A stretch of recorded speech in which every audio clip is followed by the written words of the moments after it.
So untuk tutorial kali ni Mira memang nak show off batu-batu ni. Apa guna tudung ada batu tapi tak tunjuk batu?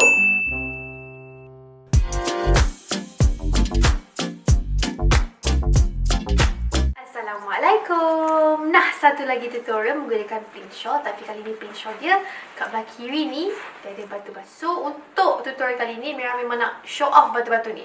Apa guna tudung ada batu tapi tak tunjuk batu? So untuk first step kita pakai letakkan atas kepala, belah kanan panjang, belah kiri pendek.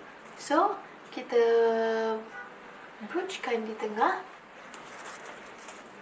Make sure kemas. Bergantunglah nak nampak inner ke tak nampak inner ke, as usual. Kemudian yang belah kanan yang panjang ni kita masukkan, tapi kita jangan biar macam tu sebab panjang sangat kan. So kita ambil tudung tadi, kita bawakan dia ke atas sanggul macam ni. See?